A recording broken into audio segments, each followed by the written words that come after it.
আজকের রান্না হচ্ছে ফুলকপি আলু দিয়ে গলদা চিংড়ি মাছ ঝোল।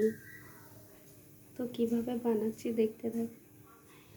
এখানে গলদা চিংড়িটা একটু নুন হলুদ মেখে হালকা ভেজে নিয়েছি।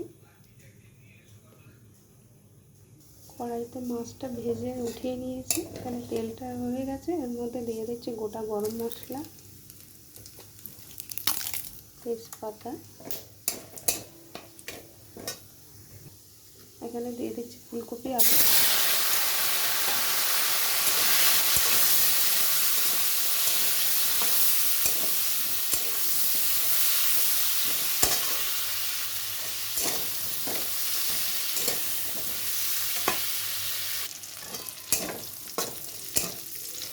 আলু কপিটা ভাজা হয়ে গেছে, তো আলুটা নামিয়ে রেখেছি। এখানে দিয়ে দিচ্ছি পরিমাণ মতো নুন, হলুদ গুঁড়ো, কাঁচা লঙ্কা, আদা বাটা,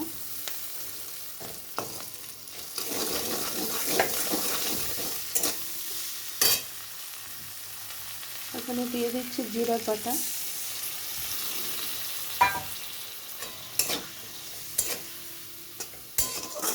মশলাটা ভালো করে কষাতে হবে।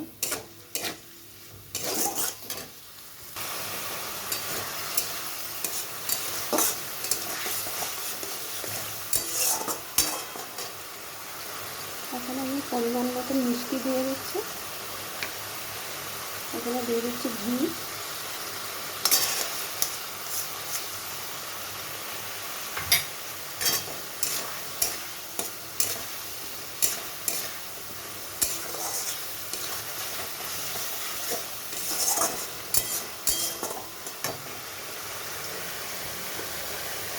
এখানে আমি দিয়ে দিচ্ছি আলু আর চিংড়ি মাছ, ভেজে রাখা আলুটা আর চিংড়ি মাছটা দিয়ে এটাকে ভালো করে আবার কষাতে হবে।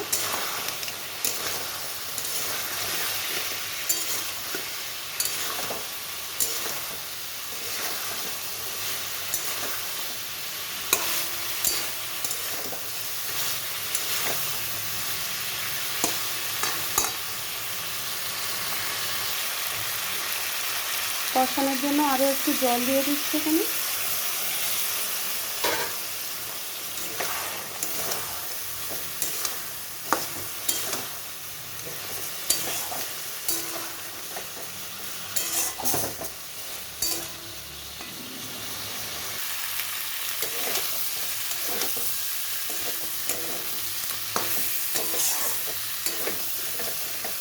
এখানে আলু কপি সব সিদ্ধ হয়ে গেছে, কষানোটাও হয়ে গেছে ঠিকঠাক।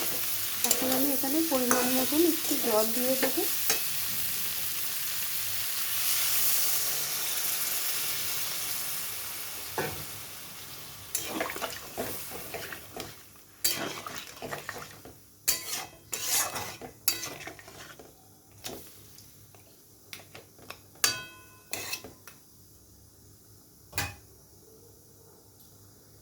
এখন এখানে একটু চাপা দিয়ে রাখবো চিংড়ি মাছটা ঠিকঠাক সিদ্ধ হওয়ার জন্য। এখানে চাপাটা নামিয়ে নিচ্ছি।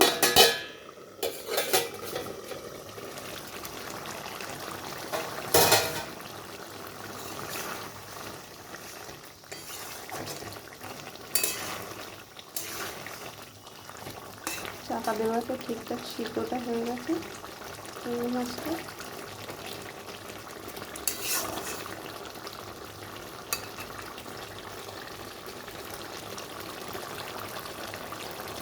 এখন ঝোল ঝোল থাকবে, তো এখন নামিয়ে নিচ্ছি রান্নাটা, গ্যাসটা কমিয়ে দিলাম।